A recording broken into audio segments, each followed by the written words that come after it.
Bienvenue à vous. Oui, content de vous retrouver pour ce 32e funeste Fred. Et aujourd'hui, avant d'en venir proprement dit à l'ouvrage qui sera au cœur de ce 32e funeste, je vais vous présenter deux nouveautés. Nous y reviendrons, oui, juste vous montrer. Mais auparavant, nous en parlions déjà la semaine dernière. Dans notre numéro précédent, on approche à grands pas du jour du 80e anniversaire de sa disparition à Robert Desnos. Alors si ça vous dit, si vous le voulez bien, une d'entrée, cette petite poésie sur la fleur du mois de mai. La fleur du mois de mai fleurira dans 3 jours. Et Marie, aux yeux gais, avouera son amour, celui-là qu'il aura pour femme et pour maîtresse, à l'œil bleu et le bras solide à la caresse. Après mai viendra juin, après l'amour, la haine. À l'époque des foins, il brisera la chaîne, il brisera l'anneau, ses serments et ses rêves, voguer, voguer, bateau, nous dormons sur les grèves. Robert Desnos, une autre poésie, juste pour clôturer tout à l'heure ce numéro, si ça vous dit toujours.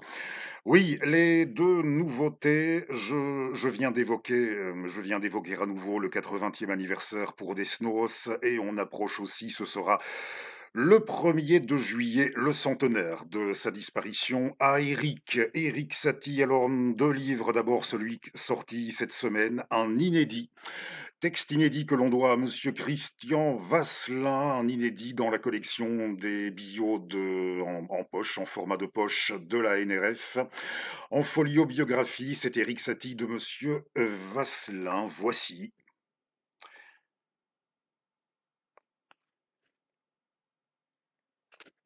Et ce bouquin est sorti quelques semaines après cet autre livre sous forme davantage romanesque, celui-là de Patrick Rogier, tout simplement intitulé Satie. Satie de Patrick Rogier. Satie, roman et séché Grasset.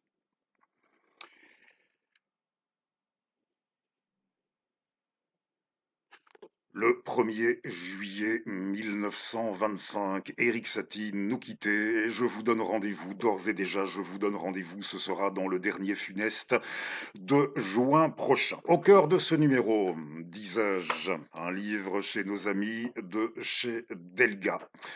Un sujet, à vrai dire, je vais m'efforcer, vous savez, je ne suis pas philosophe de formation, je n'ai pas de formation solide là-dedans, je vais m'efforcer de faire de mon mieux, hein, d'employer, oui, de m'exprimer, de procéder à ce qu'on pourrait appeler, allez, une vulgarisation, hein, avec des mots simples, mais il est vrai que certains fragments de texte réclameront davantage, peut-être davantage de concentration de votre part, peut-être, je dis bien que d'habitude, et il ne vous, au besoin, je dis bien encore au besoin, rien ne vous interdit de faire des pauses, de revenir en arrière.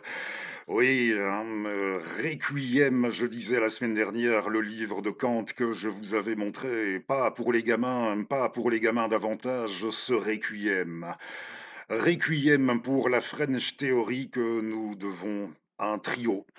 Gabriel Roquil, Amérique Monville, en conversation avec Jennifer Ponce de Léon.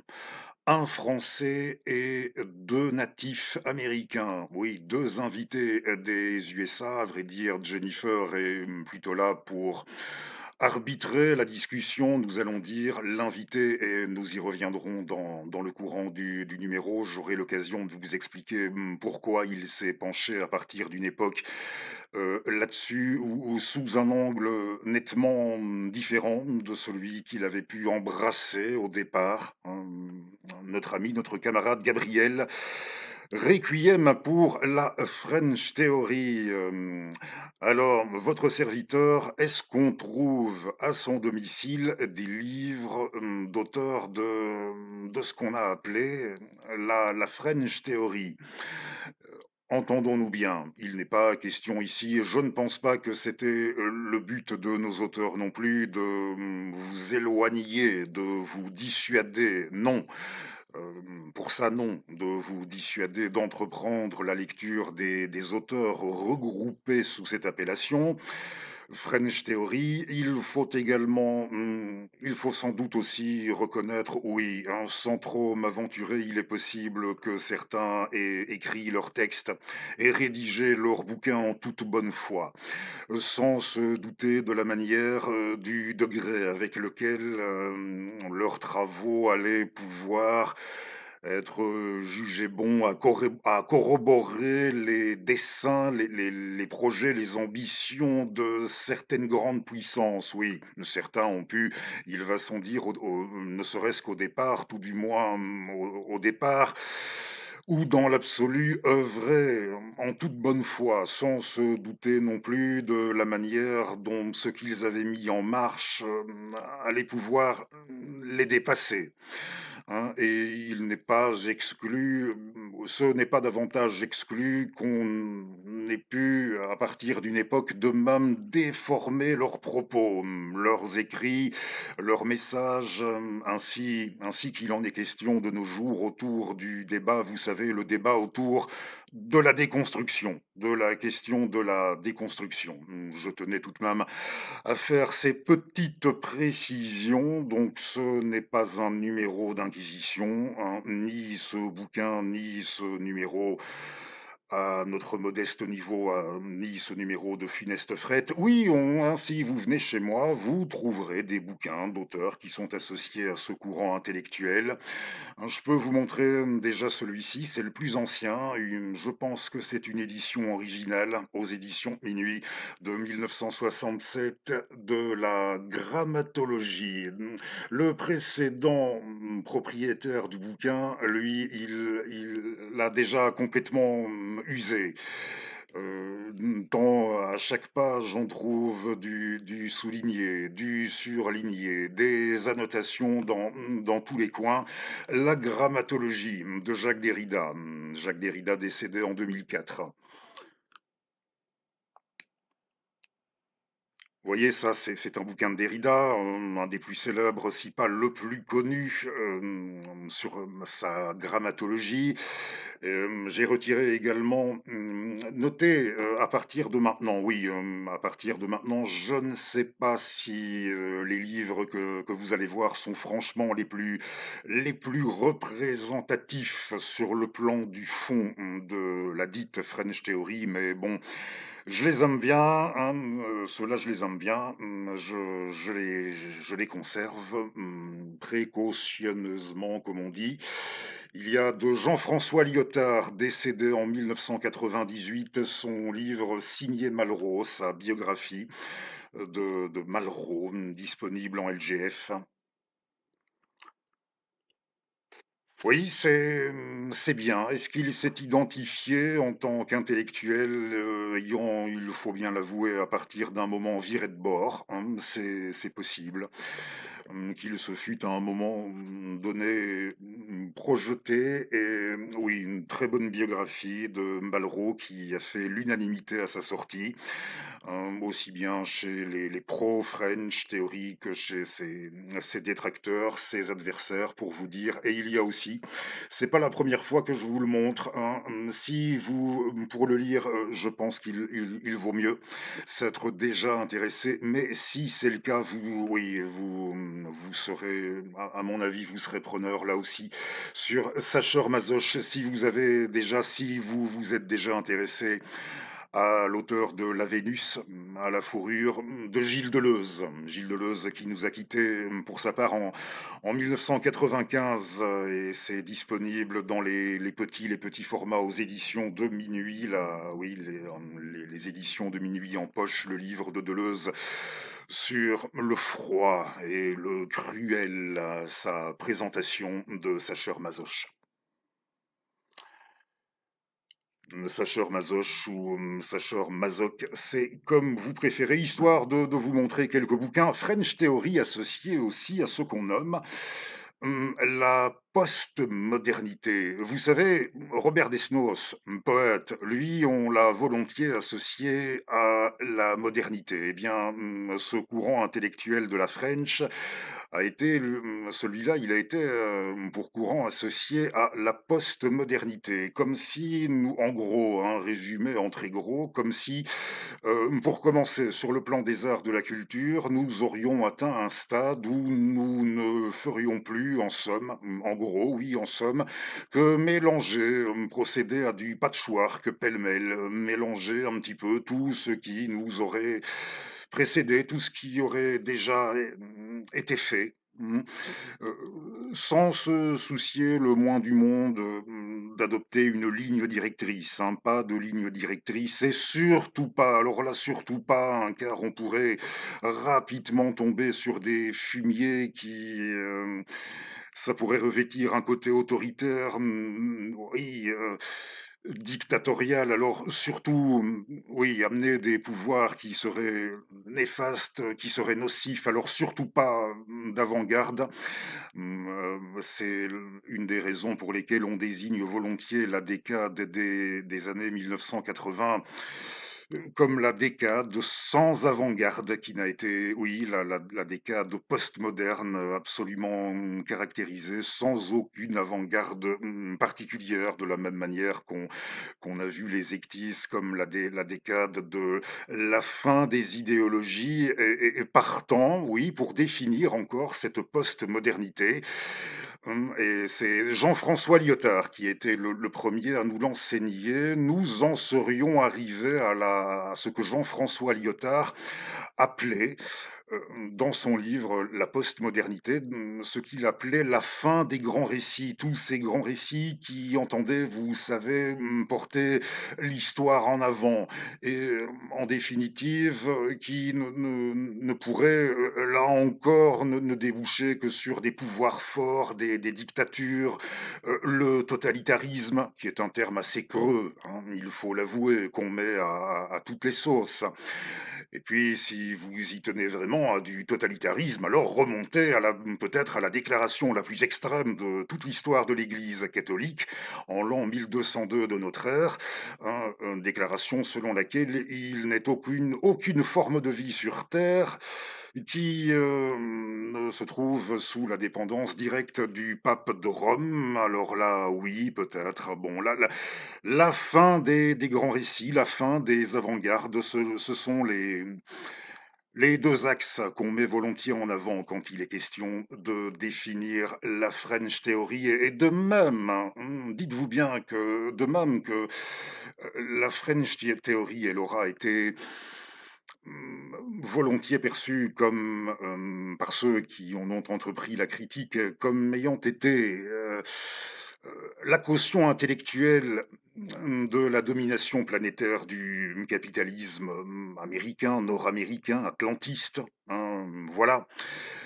Eh bien, auparavant, ce qu'on avait nommé le structuralisme, aurait été plutôt, oui, le structuralisme, lui, on l'aurait vu dans le même ordre d'idées après 1945, comme quelque chose qui tombait plutôt bien à point nommé, là, hein, dans le chef de nos dirigeants d'Occident, oui, de nos dites démocraties occidentales. On aurait estimé que le structuralisme accompagnait plutôt bien, pour sa part, l'accomplissement du plan Marshall.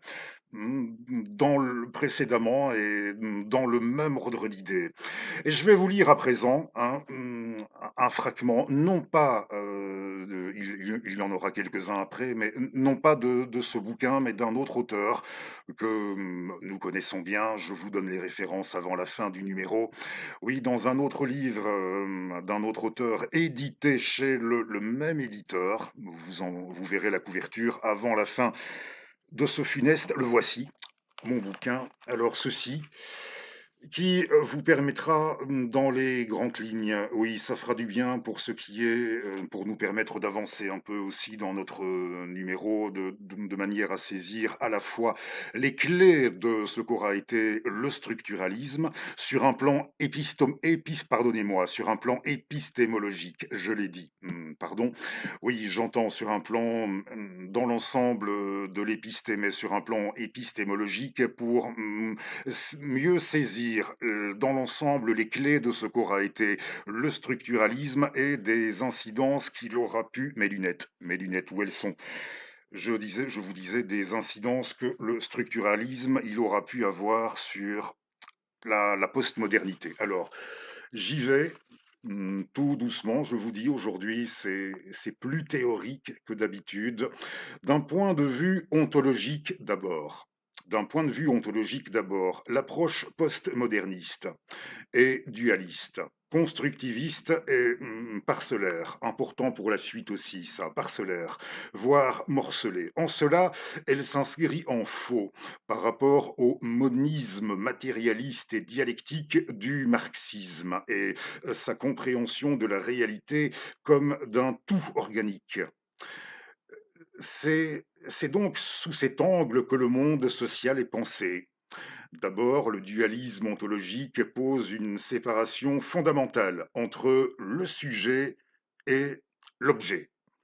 Entre le sujet et l'objet. Ok. Tandis que le matérialisme dialectique historique, le MDH, par l'interrelation du sujet et de l'objet ou leur identité partielle dans la réalité sociale, je reprends, tandis que le MDH pose l'interrelation du sujet et de l'objet ou leur identité partielle dans la réalité sociale, le postmodernisme récuse toute possibilité pour le sujet de saisir la réalité objective tout en étant réaliste, c'est-à-dire en validant l'existence d'objets du monde extérieur au sujet, mais qui seraient inaccessibles pour le sujet.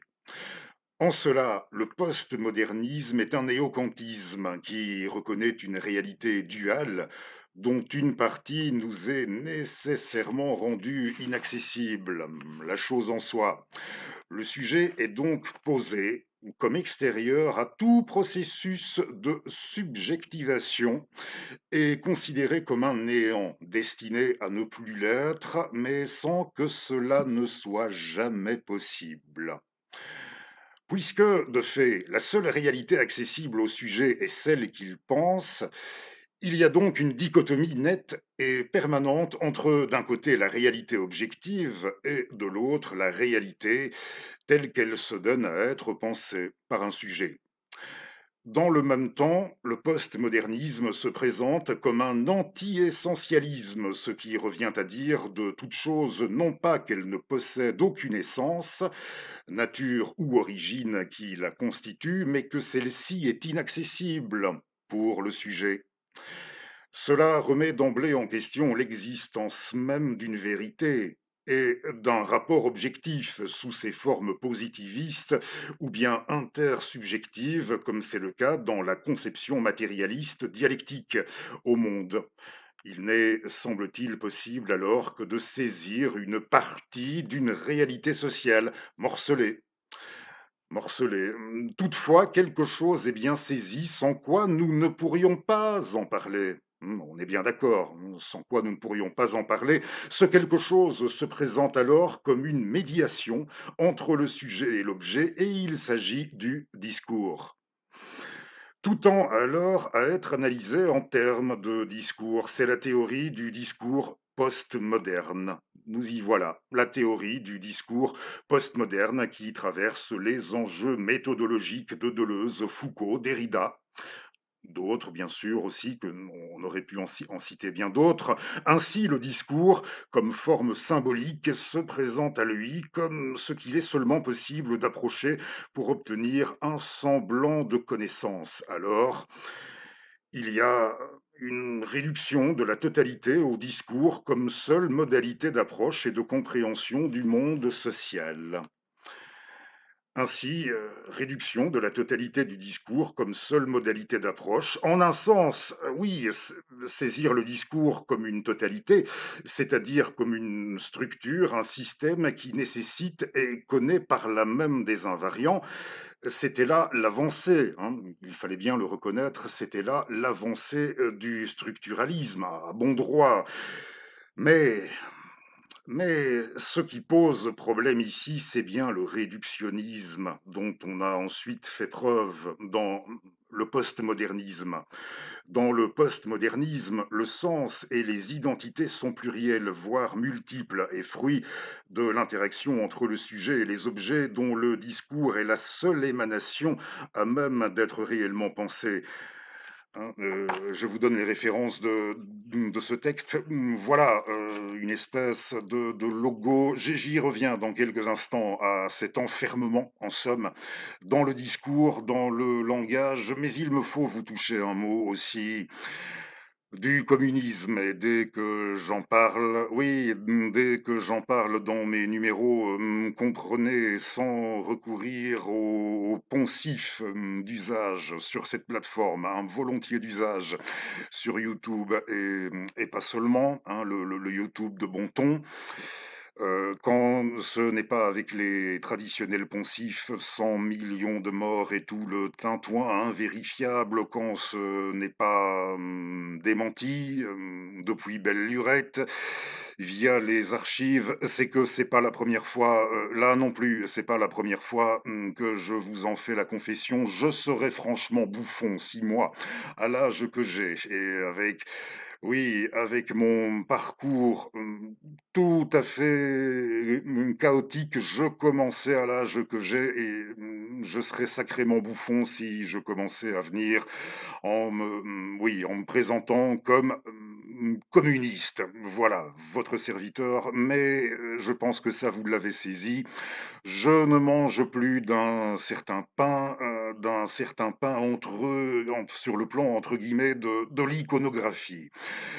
Ça, pour sûr, n'y comptez pas avec moi. Mais si ça suffit pour vous désabonner, bien surtout, si le courrier, il ne faut certainement pas vous retenir. Je me demande en fait, c'est que, et ceux qui oui, qui sont dans les mêmes eaux, chez qui ça blanchit déjà un peu ou un peu moins, du faciès, vous devez certainement en être venus à vous interroger là-dessus.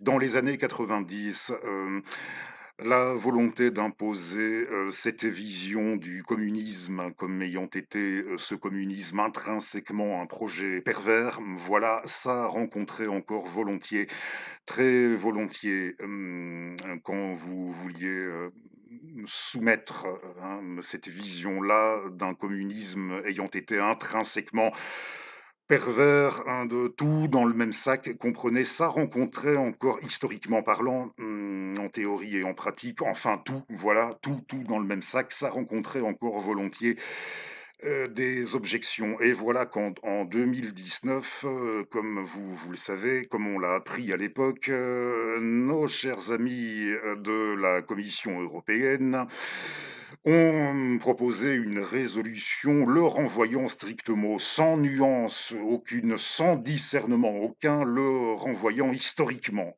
dos à dos avec le nazisme.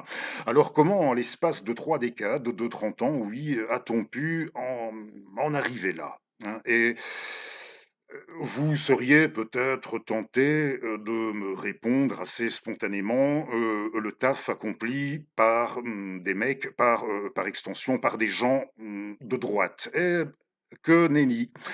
Que nenni, figurez-vous, que non. Et d'ailleurs, je l'ai déjà fait observer, j'ai davantage de sympathie, car je pourrais vous en présenter, des anticommunistes, radicaux, sincères, et radicaux, mais, avant toute chose honnêtes et qui historiquement, pour leur part, vont reconnaître les données les plus fiables, les plus réalistes, au sujet notamment de ce que fut la répression En Union soviétique, voilà, il y en a, je pourrais vous en présenter et ils ont davantage ma sympathie, ces anti-Coca-Cola, que, des communistes, soi-disant déclarés de l'or qui viendront, vous dire qu'ils tiennent, monsieur Alexandre Cachet d'Aspirine pour le plus grand penseur, le plus grand homme, du XXe siècle. Mais ne nous perdons pas. Hein, oui, je pourrais vous en présenter comme ça. C'est que le gros du travail a été accompli par, au sein de la gauche.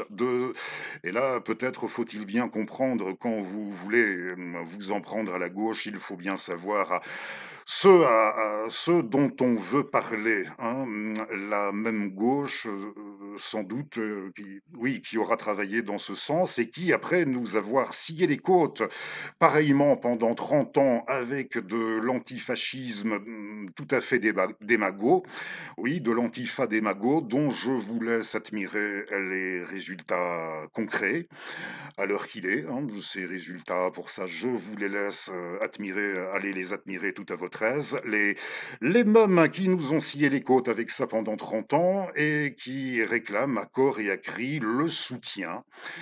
Et là, viser l'actualité internationale, oui, l'international de ces dernières années, le soutien réclamé à corps et à cri, une nouvelle forme de sainte alliance, d'union sacrée plutôt, de ces gauches-là, réclamant à corps et à cri le soutien à ce qu'il faut bien voir comme incluant là-bas sur le terrain les forces en action, se réclamant, si j'ose dire, oui, le plus authentiquement de la nostalgie des pires aspects, du Troisième Reich dans, oui, des collaborateurs les plus zélés, dans leurs pires aspects du Troisième Reich, sans rien dire au sujet de ces forces du projet civilisationnel, néolibéral, ultralibéral, oui, ultralibéral particulièrement hideux, hein, que ces forces,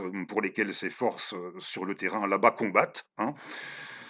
Je n'entre pas dans le détail non plus, mais ce sont, à mon sens, souvent on doit pour ça avoir affaire aux mêmes. Et dans le droit fil, dans le fil continu, il me semble, je tombais sur Emmanuel Todd il n'y a pas longtemps, une de ses dernières interventions, et au début de laquelle il avait cette déclaration intéressante sur, toujours sur l'heure, sur l'époque où nous sommes, où, selon lui, l'interdiction du peuple est à l'ordre du jour.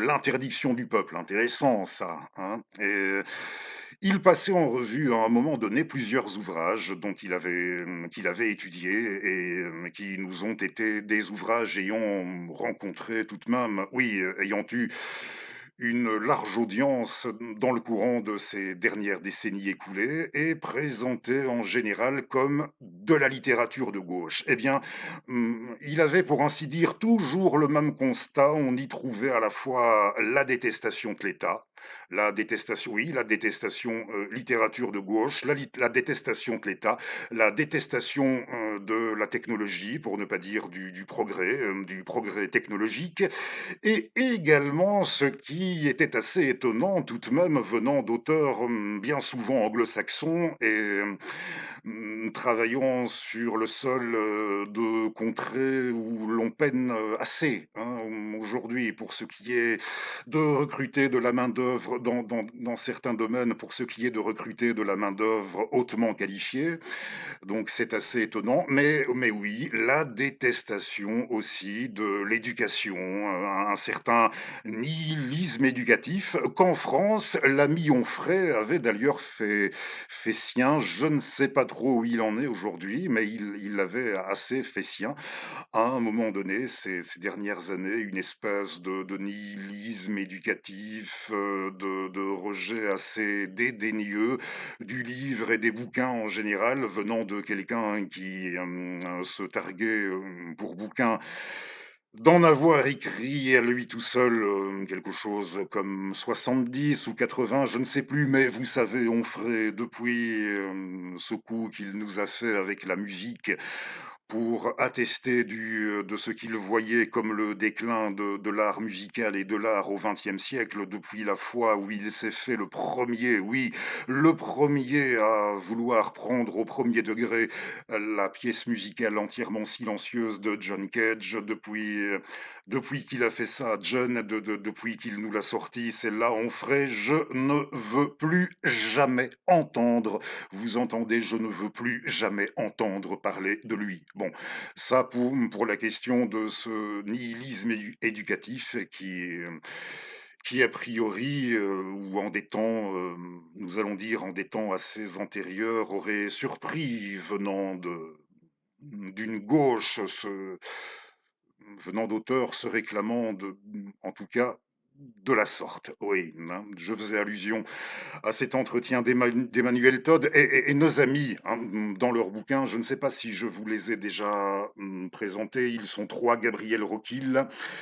Il y a deux natifs des États-Unis d'Amérique, Gabriel Roquil et Jennifer Ponce de Léon. Jennifer est l'arbitre plutôt, nous allons dire. Oui, elle est plutôt là pour effectuer une forme de médiation dans la conversation, dans le débat, et nous avons le plaisir de retrouver aussi notre ami Aymeric Monville, Gabriel Roquil, Aymeric Monville, en conversation avec Jennifer Ponce de Léon. Requiem pour... elle est déjà passée la couverture ou pas, peu importe. Deux fois ce sera encore mieux. Le Requiem avec cette photo de la... Oui, ça se passe de tout commentaire.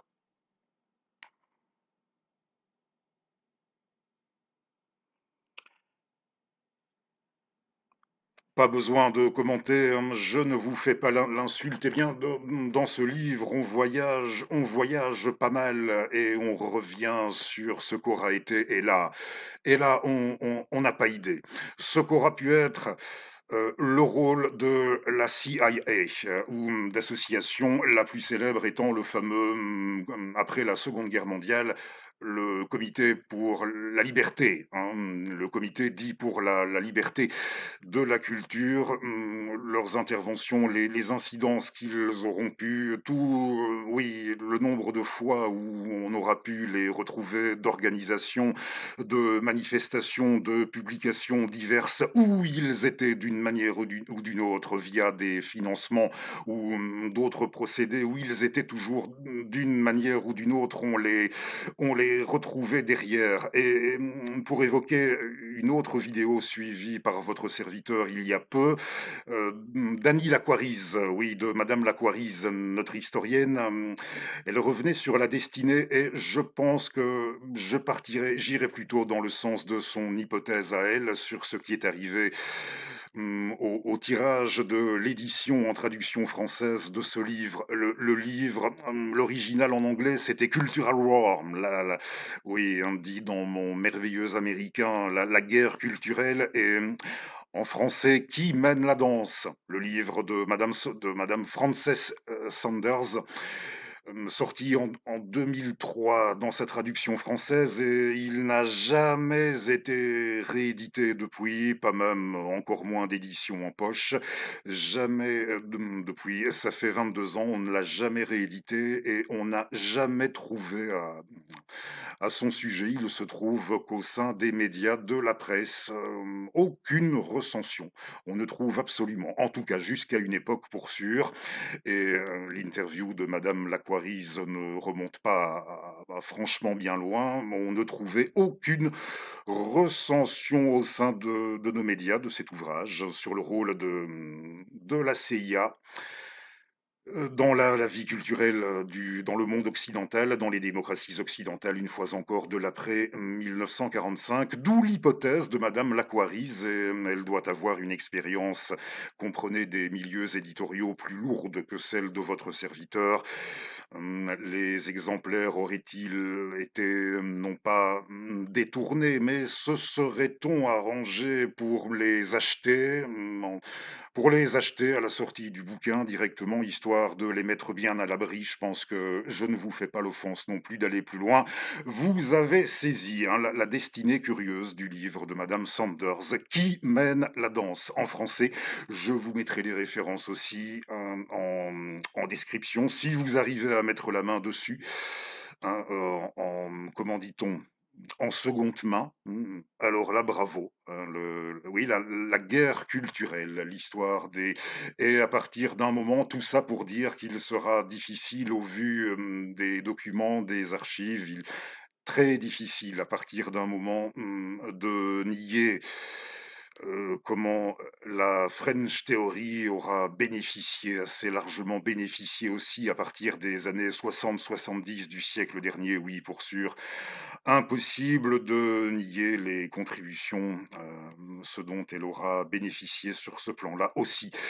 Notre, French Theory, et on se rapproche tout doucement du cœur de l'ouvrage et du fragment, que j'ai choisi, de vous lire, de ce requiem à la French Theory. Bien entendu, Gabriel, son histoire résumée en quelques mots, car oui, c'est lui l'invité, hein, du livre, le grand invité de ce bouquin.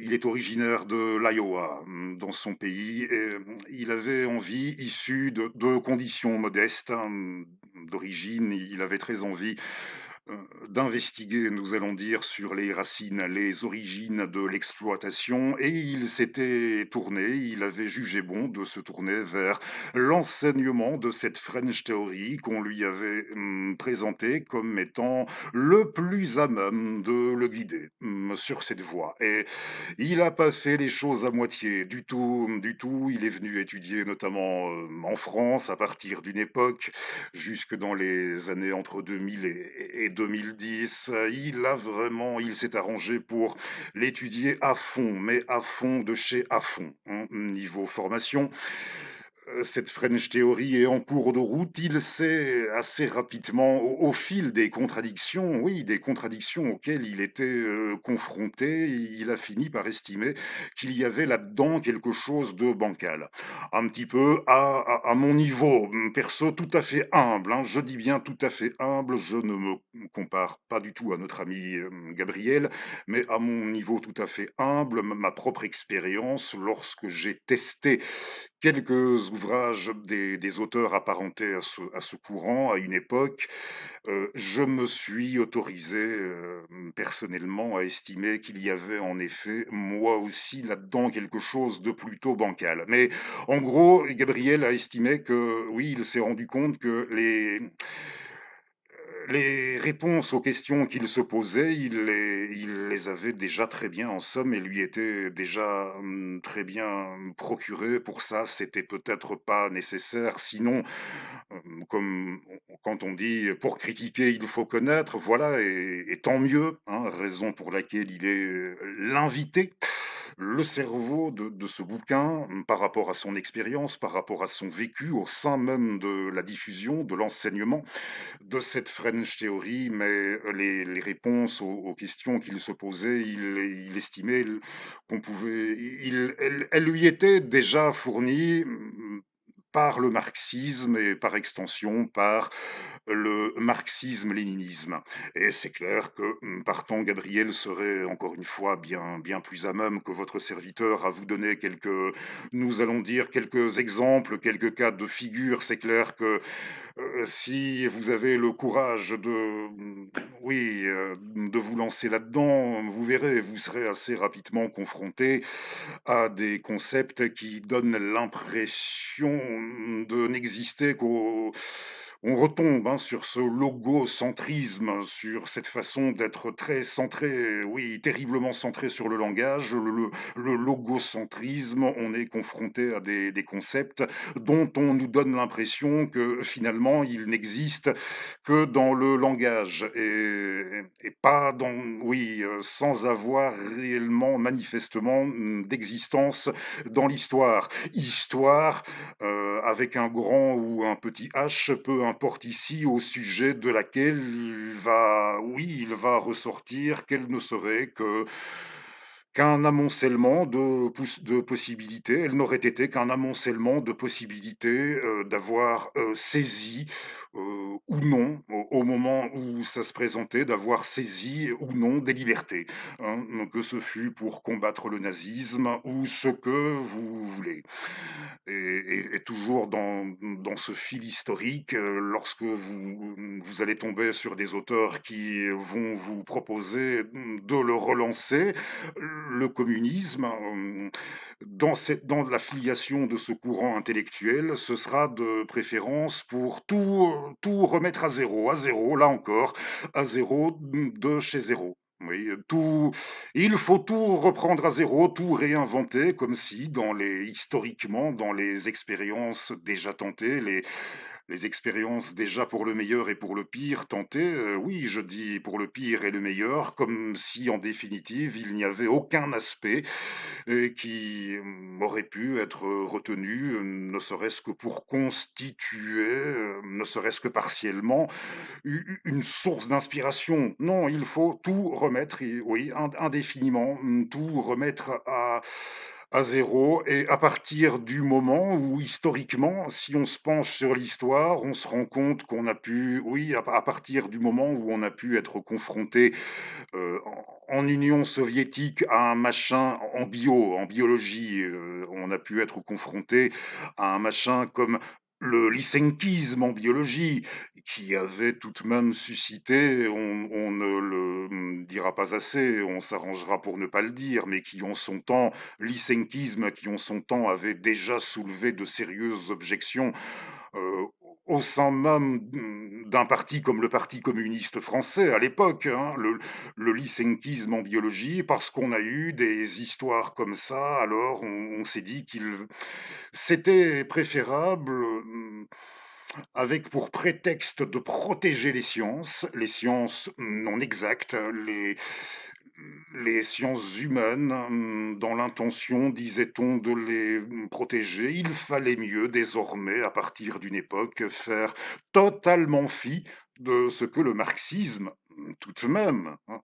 initialement, vous serez d'accord avec moi, de ce que le marxisme se présentait tout de même initialement comme une, philosophie générale. Et alors là, on est parti pour un fétichisme du fragment, de la fragmentation. Notez, pour un loustic de mon espèce, un littéraire, comme diraient certains, hein, les plus envieux notamment, et pas que. Notez, pour un littéraire de l'espèce de votre serviteur, ça peut être assez rigolo. Mais à partir du moment où il est question de poser, oui, vous l'avez saisi, les bases d'un projet de société, le fétichisme du fragmenté, et Gabriel en arrive à pour conclusion à cette image très belle, hein. Selon notre ami, en effet, c'est un peu comme si les profs de ce courant de pensée, vous demandaient au moment de c'était un peu comme si au moment de monter à bord de l'avion, de grimper dans l'avion, vous deviez faire confiance au pilote, qui vous avoue n'avoir qu'une, connaissance fragmentaire, de l'art du pilotage.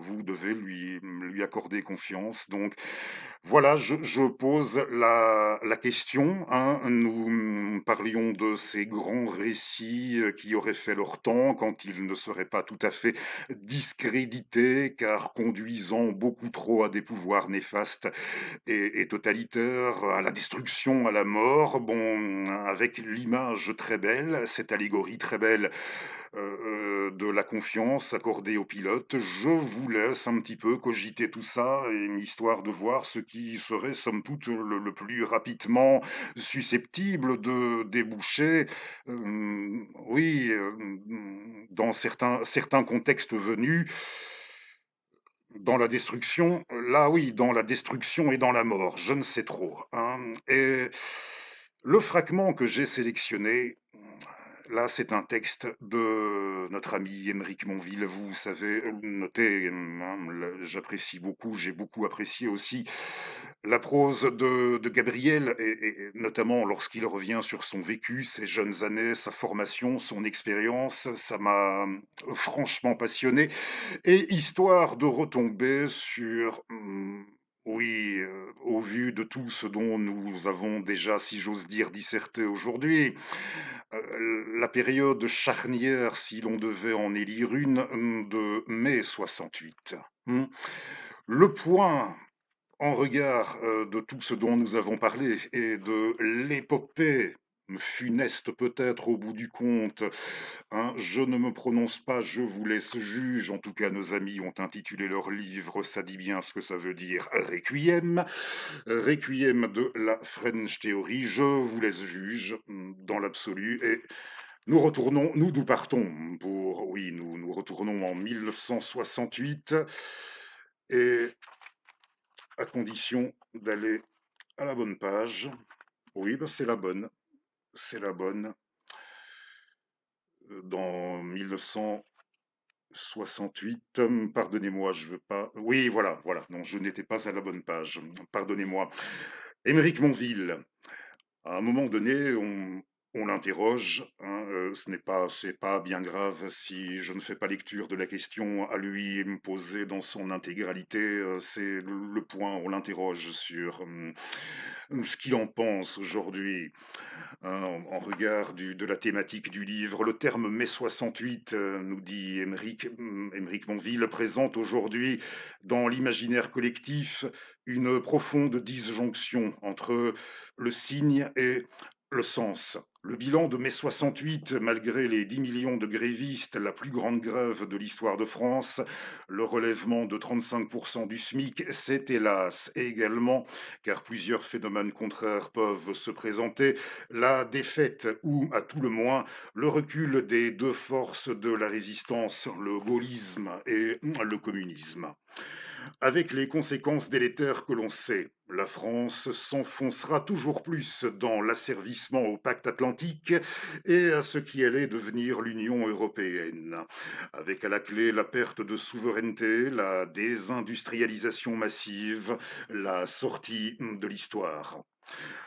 On ne me fera pas croire que ce changement était simplement dans l'air du temps et dans l'ordre des choses, et qu'il y avait eu une génération spontanée de nouvelles forces politiques en France et qui auraient remplacé les forces de la résistance, comme si de rien n'était, rien ne naît de rien. La trahison de De Gaulle par Giscard, c'est le retour de la droite dite orléaniste, par référence à la monarchie de Juillet. Celle la plus liée au monde des affaires, la plus compromise avec la collaboration pétainiste.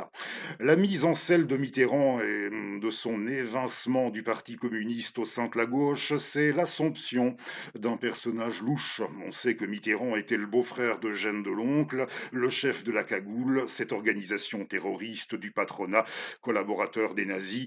André Malraux, homme de gauche devenu ministre de la Culture de Gaulle, disait à juste titre de Mitterrand, Malraux, qu'on a vu passer tout à l'heure, disait de Mitterrand: vous parlez de Fleurus, la grande victoire, bien sûr, de la Révolution française. Vous parlez de Fleurus, vous qui n'étiez même pas en Espagne. Contrairement à lui, tout de même Malraux. L'amnistie des généraux putschistes en Algérie après l'élection de Mitterrand ne sera qu'un symptôme parmi d'autres de cette arrivée au pouvoir d'un homme de gauche de droite. Alors, certes, en 68, l'on a dit que la CGT, syndicat le plus important en France et fortement lié au Parti communiste, avait pris le train en marche. C'était dit de façon péjorative, mais je pense qu'ils ont tout simplement profité de l'agitation pour renforcer le camp des travailleurs en vue de l'avenir. C'est le contenu des accords de Grenelle qui, d'ailleurs, n'ont pas été signés puisque la CGT espérait obtenir davantage, mais faisait le constat que le pouvoir bourgeois était dans l'impasse. Cette stratégie ouvrière était légitime, on peut bavarder à l'infini, et le gauchisme bontin vous dira toujours qu'il fallait refaire la commune de Paris, parce que la commune reste un mythe romantique, et peu importe qu'elle ait échoué, et que son écrasement ait rendu le mouvement ouvrier français exsangue, au point qu'avant la guerre de 1914, ce n'était plus vers la France que les révolutionnaires tournaient leur regard, mais vers l'Allemagne. Le constat du PCF était qu'il n'y avait pas de situation révolutionnaire en France. On peut qualifier cette attitude de pusillanime. Néanmoins, une analyse sobre de la situation montrerait que même au Portugal, où il y avait eu une véritable révolution en 1974, on verra un mouvement authentique issu de la fin du colonialisme portugais, contrecarré par l'OTAN. Déjà, c'est moi qui ajoute, avec un parti socialiste portugais complètement absent des luttes contre le salazarisme et créé de toutes pièces, si je vous l'apprends tant mieux, créé de toutes pièces en République fédérale d'Allemagne. En République fédérale allemande, rafler la mise, oui, il a raflé la mise, ce parti créé en RFA au détriment du Parti communiste qui lui avait mené la lutte intérieure contre le fascisme depuis 50 ans. C'est bien la preuve, à mon avis, que la guerre froide ne permettait pas une sortie du capitalisme en Europe à cette époque. À cette époque. La situation a changé depuis, à mon avis, même si ailleurs, le rôle de Cuba en Afrique montre qu'une marge de manœuvre était possible sur d'autres fronts. Donc, ce qu'on a pu voir en 68, c'est d'abord une révolte, partie d'abord des campus, mais pas une révolution.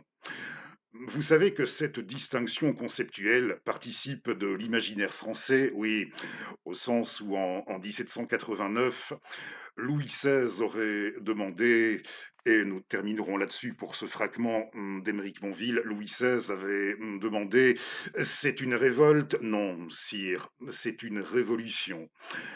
Lui aurait-on répondu, hein, voilà, et vous irez lire la suite si vous voulez concernant mai 68 comme pour tout le reste. Et je n'ai pas posé la question tout à l'heure, mais je pense que ça va s'inscrire en fil continu aussi. À vous d'estimer demain en quoi ce à quoi nous assistons aujourd'hui en regard de notre actualité internationale, en quoi nous vivrions ou non, je ne sais pas ce que vous en pensez, en quoi nous assisterions présentement ou non, ne serait-ce qu'à une esquisse de fin de la post-modernité. Je ne sais pas. Je renvoie chacun ici je vous renvoie à votre plus entière appréciation. Oui, en guise de référence, le texte entendu précédemment sur l'épistémologie, le structuralisme, Loïc Chéniaud. Oui, c'était un texte de notre ami Loïc, et j'aimerais bien vous remontrer, c'est pas la première fois non plus, l'un des derniers livres de Loïc auquel il avait donné le titre, c'était Marxisme et intersectionnalité de l'autonomie relative, de la superstructure au signifiant vide, avec une très très belle préface de l'impeccable et inénarrable, si je peux me permettre, oui, un autre champion du verbe qu'on ne cite, pas assez, dont on ne parle pas assez, François de Negroni. Pour la préface, je vous remontre le livre de Loïc.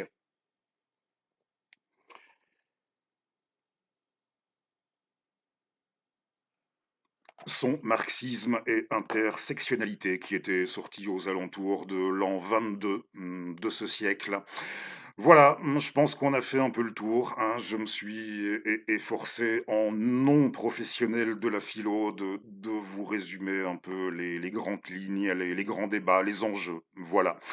J'espère avoir réussi à dresser, ne serait-ce qu'à tenter de dresser avec vous l'essentiel, de la question, si j'ose dire, et nous allons clôturer avec à vous de oui, là, oui, oui, je vous certains diront: «Ah oui, il nous fait son petit malin des fois, hein, le funeste».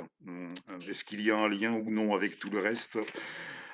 Dans le choix de ce poème de clôture de Desnos, bien sûr, je vais vous lire «Le rêve dans une cave». Pourquoi? Pourquoi le moindre rapport avec, non, pourquoi? Avec le reste de ce dont nous avons parlé. Je vous remercie d'ores et déjà de m'avoir suivi. Si vous avez eu l'endurance de me suivre jusqu'ici, on se retrouve oui, merci à vous et on se retrouve pour le numéro 33 dans une petite semaine. Dans l'intégrale de Robert,